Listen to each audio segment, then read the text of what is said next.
Welcome to the Boomer Briefing Podcast, where we help you solve a critical business issue in 20 minutes or less. I'm your host, Jon Hubbard, shareholder here at Boomer Consulting. And with me today is Sandra Wiley. Hi, Sandra. Thank you for being on this episode of the Boomer Briefing Podcast. Hi, John. Pleasure to be here.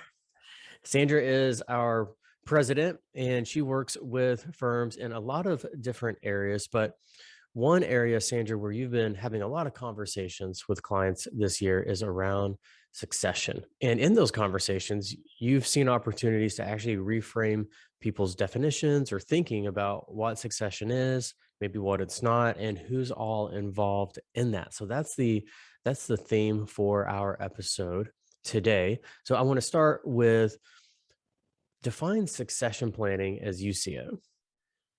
So, I think succession planning is anybody in the firm that is getting ready to transition to a different place outside the firm in the next, let's say, 5 to 10 years. And so when you look at your position, so it's easy. I don't know if it's easy, but there's a lot of conversation around the partners and where they're going. And I think that is important. And I would like to touch on that today. But I also think it's anybody who is getting to the point where they are going, okay, it's time for me to move from my position now and move into something else. So I was working with a firm just recently, and they have partners that are getting ready to leave, and they have managers who are going to be moving into partner positions. And my question for the managers was, so then who will do your job? And the look on their faces was kind of like stunned, like, I don't know, I'm not sure. And I said, until that conversation happens and until you figure that out, it's going to be hard for you to move on to something else. So succession happens at all levels, in all positions in the firm, even though where we have a tendency to focus is on partners. Right. Nope. So that answers it well, of kind of defining it and why it's important in firms today. And as you know, Sandra, kind of that acquisition of talent is a huge topic right now, retaining talent, but wrapped up in all of that too is this huge topic of succession. And I hope it's not taking a back seat in a lot of firms as they kind of build their strategies out. So as you work with firms, what are some solutions, some strategies, some approaches you're recommending they take? So I'm going to talk a little bit more directly about the partners right now, even though I do think it happens for every level. I fear that a lot of partners out there want to find the next generation leader and make them into them. And so they want to clone themselves. They want to say, here's how I did it. This is what I do. This is the clients that I work with and how I get them. And I'm going to find people that are going to be just like me. And I'm going to teach them how to be just like me. And then I'll be able to leave the firm. And then they get disappointed when they can't find anybody that's exactly like them. And I would challenge that. I don't think you should be looking for somebody exactly like you. I think you should be looking for people who have really unique abilities to lead and really unique abilities to look at the future and guard your firm. But so one thing I would do is I would look at all of your, upcoming talent, the rising stars that you have, and where will they fit? It may not be an exact fit for what you are letting go of, but it certainly could be a protection to make sure that your firm is set up for success going forward.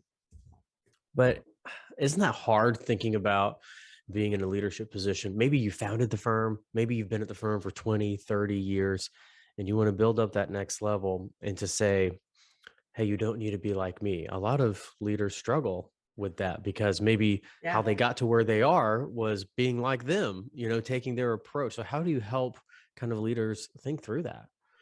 I would say one of the main things that leaders today should do as they're thinking about their succession and as they're thinking about transferring their firm or their practice to someone else is look at being super transparent about what you're letting go of and share with your rising stars more than you ever thought you had to share with them. I also would tell them, make sure that you're thinking about this as if you were selling this to someone outside the firm. It wouldn't be a one-to-one kind of You wouldn't find somebody exactly like you outside, but you would find somebody who had good business acumen, and you would find somebody who understands how to run a business, and you would understand, that they have certain qualities that they bring to the table that will help protect your legacy. So start thinking about it almost as if you're selling it to somebody outside the firm.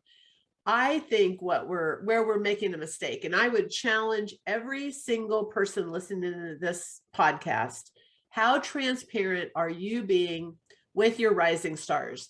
I am saddened, quite frankly, when I hear rising stars tell me, they've told me I'm going to have a seat at the table. They have told me that I'm on the partnership track.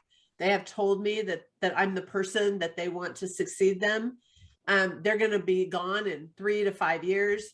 And, Sandra, we have no idea what the financials even look like. We don't really even know how much money the firm makes right now.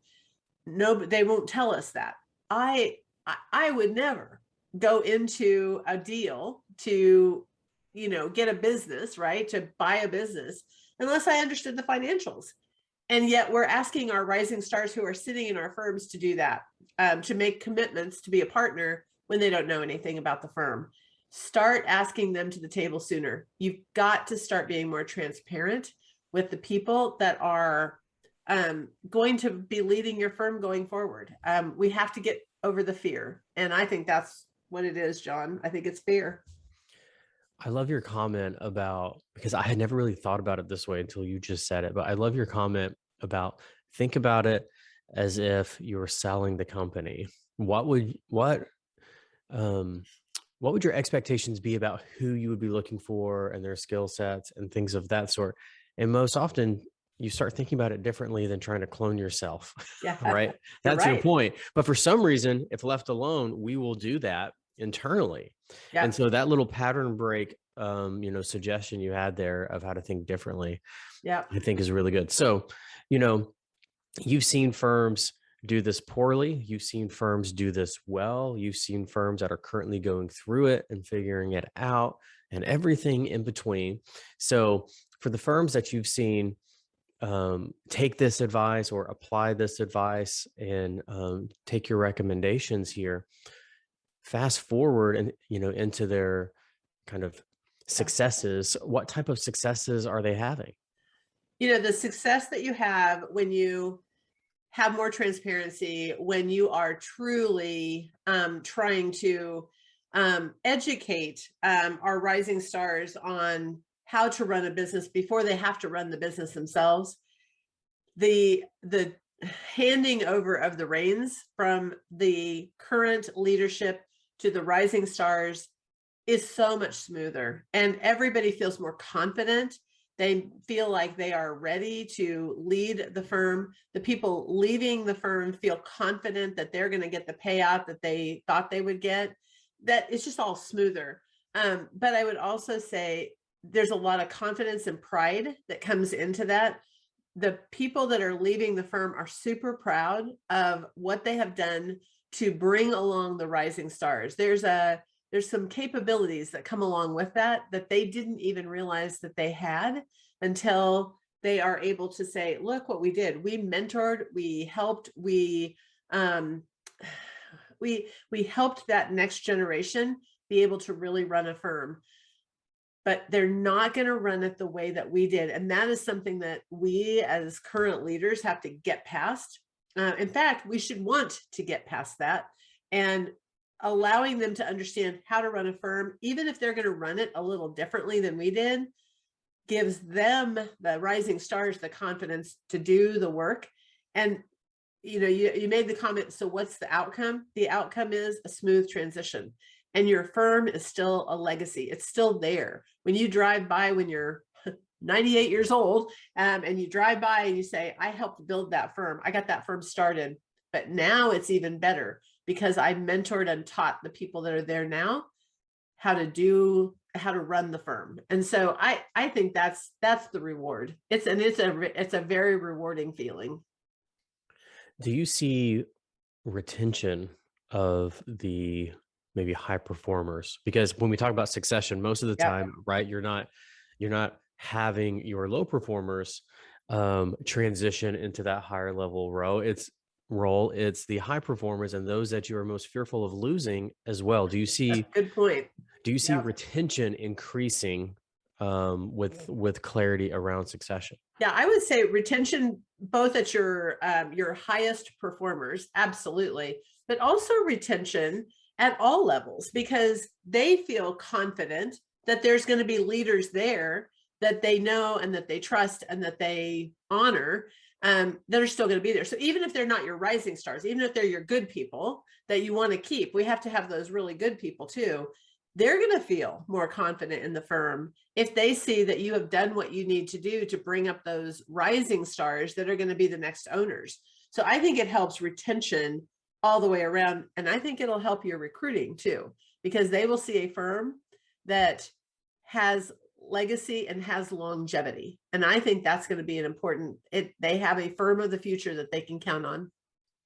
That's great. So, Sandra, as we wrap up our conversation here, I want to leave you with a big question, or have you leave our listeners with a big answer here. Is what's the next step someone should take? Maybe they've been thinking about this. Maybe they've been feeling various pain points where they're like, we need to get a strategy in place around succession. What's your recommendation for next steps? If I were working with a firm and they were like, I don't know what to do next, the first thing to do is obviously look at your rising stars and identify who they will be and start to lay out the plan of how you're going to transition. And that means you have to make a decision on when you think you're going to leave the firm, because I think that is one of the questions that's going to come to the table. So you've got to get right with yourself and you've got to figure out what you're going to do. The second thing is look at your rising stars and start developing a plan with them, not outside of them, not something that you'll just take to them and say, here's the deal. Use them and have them be a part of the plan that you're going to build for the succession, the dates, the times, and start educating them at least 5 years before you leave the firm. You've got to start that educational process. So that's what I would tell them. That's great, Sandra. Well, thank you. Well, as always, it's a pleasure speaking with you. So thanks again for being on this episode. No problem. It's great to be here. All right. And for those listeners, if you love these topics, we change the topics every week. We like to go from talent to leadership to process to technology to growth, and we like to mix it up. But we always feel they are critical to your business success, that you have an understanding of them. So if you like these topics, please subscribe. We release new episodes every Tuesday morning. Thanks so much.